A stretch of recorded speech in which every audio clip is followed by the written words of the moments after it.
Alright, ladies and gentlemen, I'm here on the show, and I'm here to talk about Monday Night Raw tonight. Monday Night Raw tonight, pretty good show. Like I keep saying weekly, man, this show just has so many different stories going on compared to SmackDown, where with SmackDown, you just got the Bloodline, Cody stuff, and then a bunch of mid-card shit. But even with this, with the mid-card's good, especially your Continental Championship picture, you know, with Sami Zayn and Braun Breaker.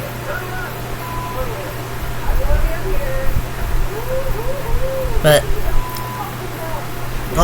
JS and Sami Zayn were back together tonight. Love it. Maybe one day they should win the tag titles. Maybe. But yeah, I love what a bunch of different stuff I'm interested in, especially Gunther and Damian Priest. Before I was kind of like, hey, I don't know about this being a championship match. I would rather seen Seth Rollins, Gunther, but honestly, looking forward to Gunther and Damian Priest. I think they're going to deliver a banger, to be honest, because at the start I was kind of, I wasn't really feeling it. But I'll eat crow and admit I was wrong. I mean, the past 2 weeks they built up really well. They built up really personal and the emotions behind it, especially the brawl to start the show. Past 2 weeks have amped up. So they're gonna have a hell of a match at SummerSlam. Because the ring general, Gunther's amazing, Damian Priest is really good in the ring. And I can sit up here and lie and say, oh, I'm not excited for this, but I gotta call it like it is. It's exciting. Self-acknowledgement. I wasn't disrespecting Damian Priest as a star. I was just saying the match I'd prefer to see. But honestly, they've done a good job building up, making me like this. He's a star and deserves more respect from some people.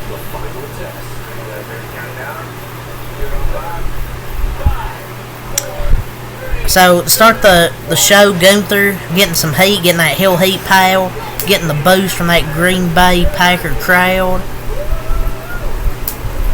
calling Damian Priest a punk, calling the Judgment Day a joke, shit like that. Damian Priest comes out, gets a good pop, and he doesn't say nothing, just starts a big brawl with Gunther all the way until the commercial. That was kind of a complaint I have. My only complaint is, why do they have a commercial during a brawl? Like, sometimes USA has the worst commercial breaks, man. Big glad when they go to Netflix, so we don't have to deal with that shit. But yeah, and then they brawled backstage, continued backstage, and they both got them banned from the arena by Adam Pearce. So good start to open the show. The first about 20 so minutes, or I think it was like 15-20 minutes. And then next we had a banger pile on free television. Ilya Dragunov and Braun Breaker. Dude, that was a hell of a match. I think they were getting This Is Awesome chants as well, which love to see. There was quite a few This Is Awesome chants, so good to see the wrestlers getting some love out there. Braun Breaker's the truth, pal. Ilya Dragunov's the truth. This is real, brother. This is wrestling. He's going to win the Intercontinental title, I think, at SummerSlam. I really do.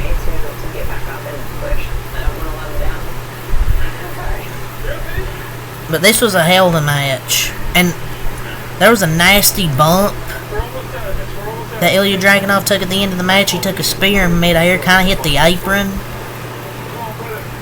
I don't think he's injured. I don't think he's injured. I think they're doing this as like a storyline, but he did take a big bump there, so I wouldn't be surprised if he is injured, though. So I really won't be surprised if he's actually injured. But honestly, I think it's a storyline injury.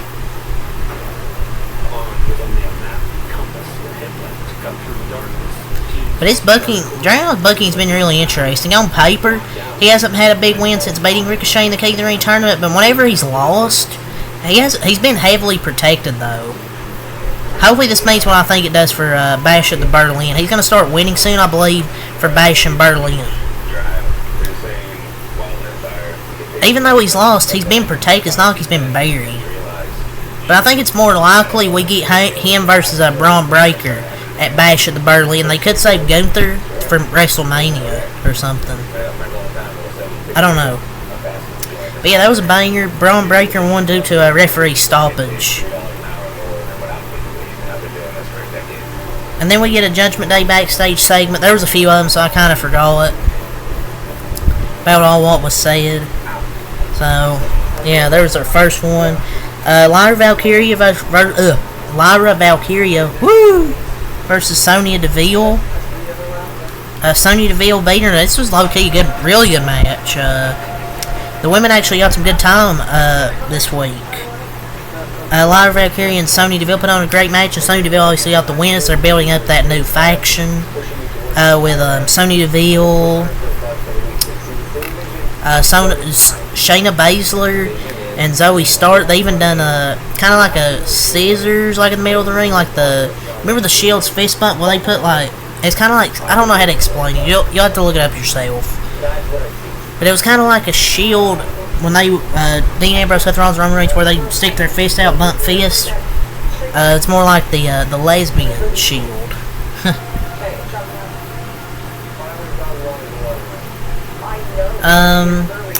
Yeah, really good match there. And then we had, like, I don't know what this was. Like, Nikki Cross was on the screen, and then she just screamed, ah, or something like that. I can't scream like that, but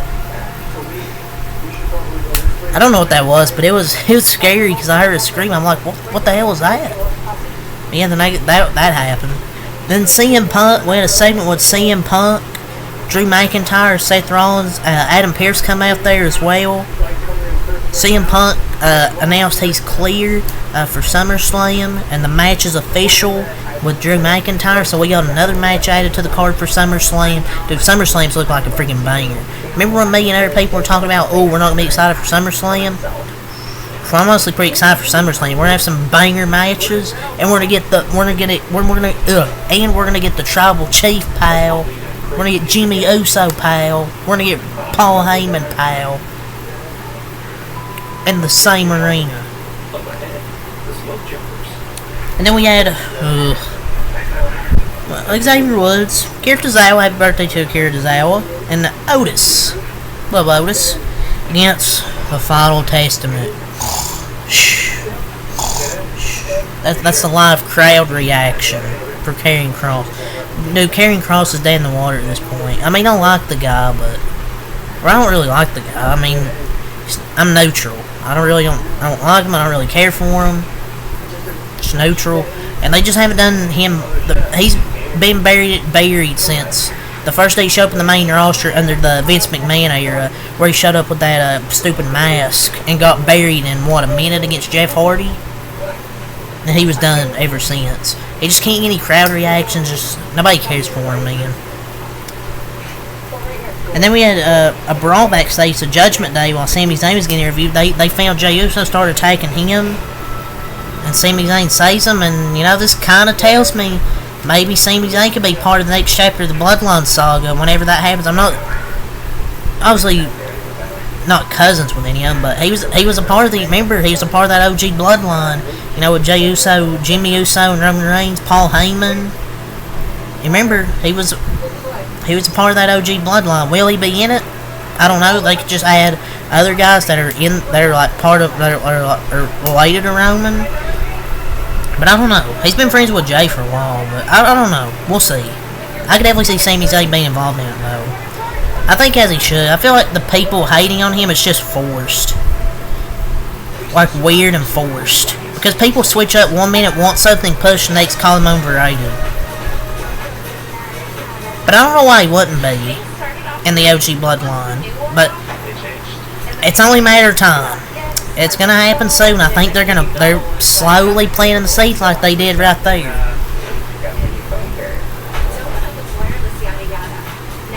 That they could be setting up, because I don't know why he wouldn't be, because he was in the OG Bloodline, and OG Bloodline, bad bloodline's their direction. He should be the reason Jay agrees to come back to Roman. That's what they should do, but we'll see.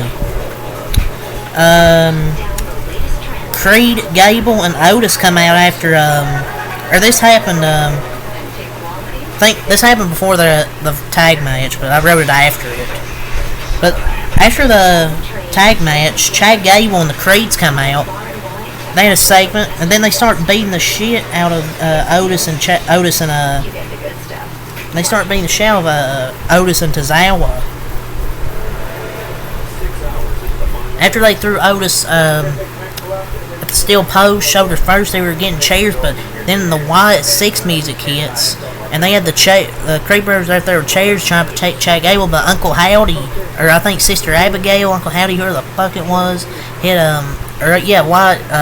Uncle Howdy hit Chad Gable with a Sister Abigail, and that was the end of that.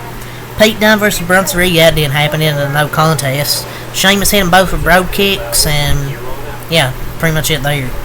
So it looks like, I don't know what they're gonna do with this feud. Then their Judgment Day backstage segment, Rhea brought out Dominic, and then leaving her up, and if I say what I want to say, might get YouTube might ban me. So let's just say Liv had a nice shot off her backside, if you know what I mean. Looked good. Looked good.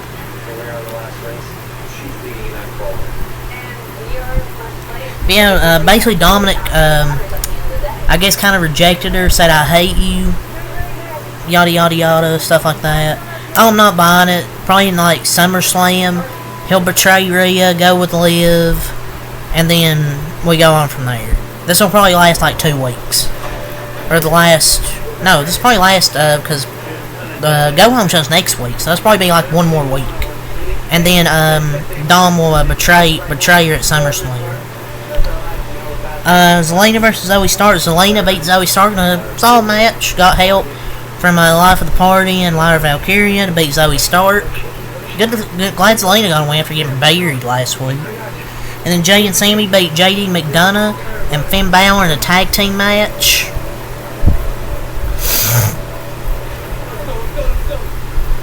Good match, and then Braun Breaker hit Sami Zayn with the spear. So honestly,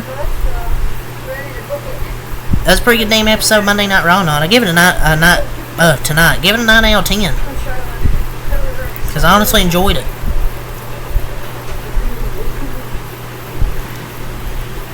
I'd give Raw tonight, I'd say give it an 8. Obviously, give it a 9 out of 10. And Raw's just better than SmackDown. They have more interesting cast feature characters and stories are clicking more. And 3 hours, you have a lot of time. And SmackDown's just centered around the Bloodline shit. But maybe they should make SmackDown 3 hours, but I don't know. Just Raw's the more entertaining show, and they have just so many good wrestlers and just so many good stories. Yeah,